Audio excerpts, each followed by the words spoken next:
like, share, comment and subscribe our channel.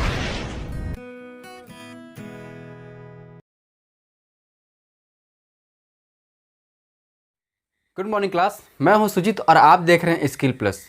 आज हम पढ़ने वाले हैं कक्षा 8वीं का गणित। हम अध्याय 1 देखेंगे जिसमें प्रश्नावली 1.1 का क्वेश्चन है हमारा कि संख्याओं के गुणनखंडों के जोड़े बनाकर बताइए कि संख्याएं पूर्ण वर्ग है या नहीं। तो यहाँ पे एक हमारे पास शब्द है पूर्ण वर्ग। तो आइए हम जानते हैं पूर्ण वर्ग क्या होता है। एक ऐसा चतुर्भुज जिनकी चारों भुजाएं समान होती हैं वो वर्ग कहलाती हैं और इनके जो कोण हैं वो 90 डिग्री के होते हैं। चारों कोण जो हैं वो 90 डिग्री के होते हैं। जैसे आप ध्यान दें कि इसकी सामने की भुजा ये है और इसकी सामने की भुजा ये है, लेकिन ये चारों भुजाएं समान हैं। ये भी ए है, ए भी ए है, ए भी ए है। तो चारों भुजाएं समान हैं और ये जो कोण है वो 90 डिग्री का है। ये भी कोण जो है वो 90 डिग्री का है, ये भी कोण जो है 90 डिग्री का और ये भी 90 डिग्री का है। तो वर्ग हम जानते हैं कि इनके चारों कोण जो है 90 डिग्री होते हैं, चारों कोण बराबर होते हैं और जो भुजाएं हैं वो भी बराबर होती हैं, वो वर्ग कहलाती हैं। तो उसी प्रकार मैंने एक यहाँ पे चतुर्भुज लिया, उसी प्रकार अगर मैं कोई डॉट लूँ, जैसे आप ध्यान दें कि ये यहाँ पे एक डॉट मैंने बनाया है।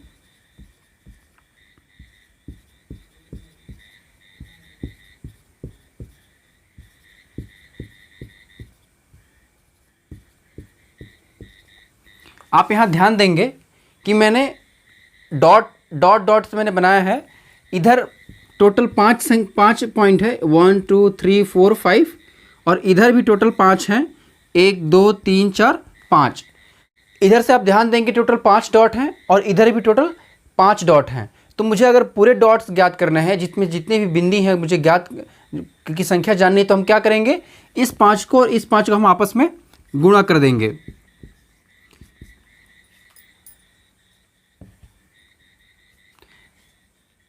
तो दोनों को यदि हम आपस में गुणा करते हैं तो आ जाएगा 25। तो ये इसमें जितने भी डॉट्स हैं वो सारी संख्याएं ज्ञात हो जाएंगी हमारे पास। तो यहाँ पे देखेंगे कि ये एक प्रकार का कॉलम है और ये एक प्रकार का रो है। तो रो और कॉलम की जो संख्या है वो बिल्कुल समान होनी चाहिए, तो वो वर्ग कहलाती हैं। यहाँ पे 5 और 5 का हम गुणा करेंगे तो 25 आ जाता है। तो इसमें जितने भी डॉट्स हैं उनकी संख्या मुझे ज्ञात हो जाती है। तो ये जोड़े के रूप में जब आते हैं तो वर्ग कहलाते हैं। तो दोनों तरफ की संख्याएं अगर बराबर हों तो वो वर्ग कहलाएंगी और यदि बराबर नहीं हो तो वर्ग नहीं कहलाएंगी। जैसे यहाँ पे 5 हैं, यहाँ पे 5 हैं, दोनों साइड अगर 5 5 हैं तो ये वर्ग हो गया। तो ये वर्ग हो गया। लेकिन यदि ये इधर की संख्या नहीं होती तो आप ध्यान देंगे कि इधर 1 2 3 4 ही पॉइंट्स हैं और इधर 5 पॉइंट्स हैं। तो ये 4 × 5 होगा, लेकिन ये यहाँ पे 4 और 5 दोनों बराबर नहीं हैं, इसलिए ये वर्ग नहीं कहलाएंगी। अगर दोनों तरफ की संख्याएं समान हैं तो वर्ग कहलाएंगी। तो यहाँ पे हमारा जो प्रश्न है उसमें 164 दिया हुआ है, जिसे हल कर हमें ये ज्ञात करना है कि वह पूर्ण वर्ग है या नहीं। तो ऐसे करने के लिए यदि हम 164 को तोड़ते हैं, इनका हम तोड़ने के लिए क्या करते हैं, गुणनखंडन करते हैं। तो वो हम करेंगे लघुत्तम समापवर्तक निकाल के। तो यदि 164 का हम लघुत्तम समापवर्ती निकालें तो वो गुणनखंडों में बढ़ जाएगा। इनके गुणनखंड का अगर पूरा जोड़ा बन गया तो ये पूर्ण वर्ग है और जोड़ा नहीं बना तो वर्ग नहीं है। आइए देखते हैं कैसे हल करेंगे। 164 का हम लघुत्तम समापवर्ती निकालेंगे।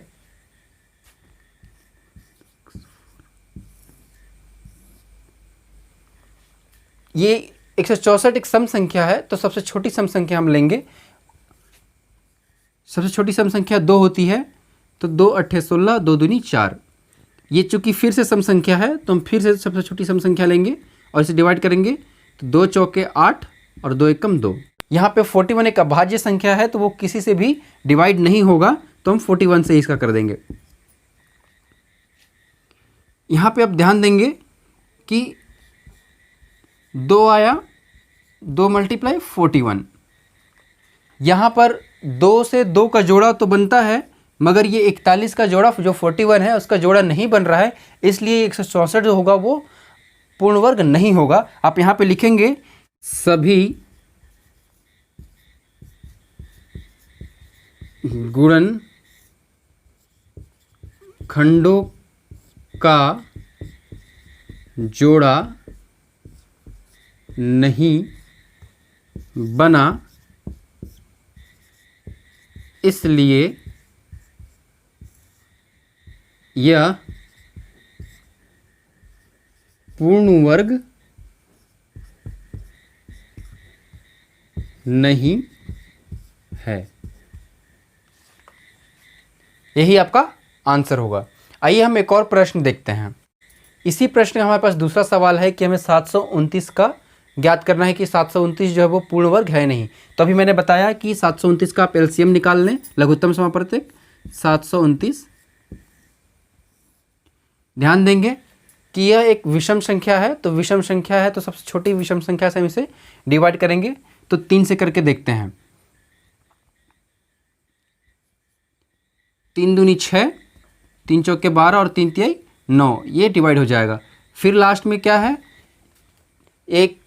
एक विषम संख्या आ रहा है तो सबसे छोटी विषम संख्या से हम इसे डिवाइड करेंगे। 3 अठे 24, 3 एकम 3। फिर से ये विषम संख्या है तो 3 से हम फिर से डिवाइड करेंगे। तो 3 दूनी 6, 3 सत्ते 21। फिर हम 3 से डिवाइड करेंगे तो 3 नवा 27। फिर हम 3 से डिवाइड करेंगे तो 3 तिहाई 9। फिर हम 3 से डिवाइड करेंगे तो 3 एकम 3। तो हमने ये एलसीएम निकाला और 729 का गुणनखंडन कर दिया। अब यहाँ पे गुणनखंड हमारे क्या क्या हैं,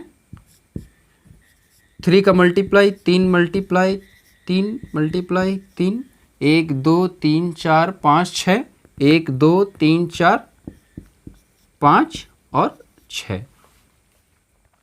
अब हम ध्यान देंगे कि यहाँ पे एक जोड़ा बना, 2 जोड़ा बना और 3 जोड़ा बना।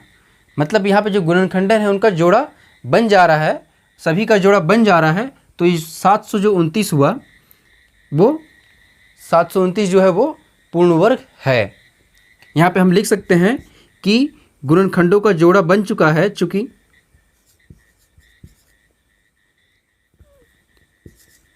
सभी गुणनखंड जोड़े में हैं, इसलिए यह पूर्ण वर्ग है। तो इस प्रकार प्रश्न 1 के सभी प्रश्न हल होंगे और बाकी इसमें जो जितने भी सवाल बचे हैं वो आपके होमवर्क हैं। आइए हम दूसरा प्रश्न देखते हैं।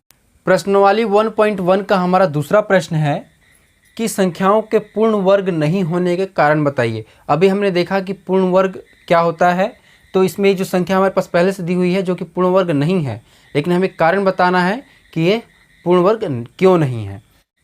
तो सबसे पहले हम इसका लघुत्तम समापवर्त्य निकालेंगे, इसका गुणनखंडन करेंगे। तो आइए हम 12,000 का गुणनखंडन करते हैं।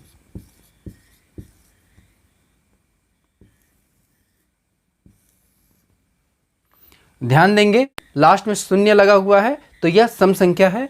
सबसे छोटी सम संख्या से हम इसे डिवाइड करेंगे। 2 से 6 दूनी 12,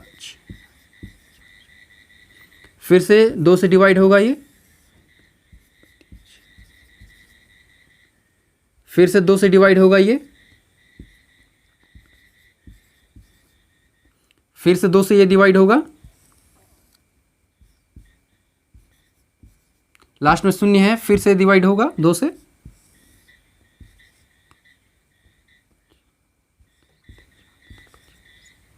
अब लास्ट में यहाँ पे 375 आए, एक विषम संख्या हो गया।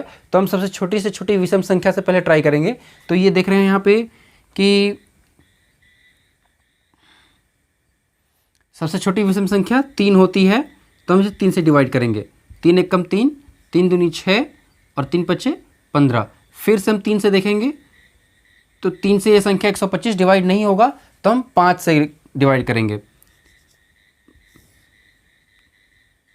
5 दूनी 10 और 5 25। फिर 5 से डिवाइड करेंगे हम तो 5 25। फिर 5 से डिवाइड करेंगे तो हम 5 एकम 5। तो इस प्रकार हमने 12,000 का लघुत्तम समापवर्त्य यहाँ पे निकाल लिया और हमने गुणनखंडन किया, तो ये गुणनखंड आ गए हैं। आइए हम इसे गुणनखंड का जोड़ा बनाते हैं। 2 का गुणा 2 से,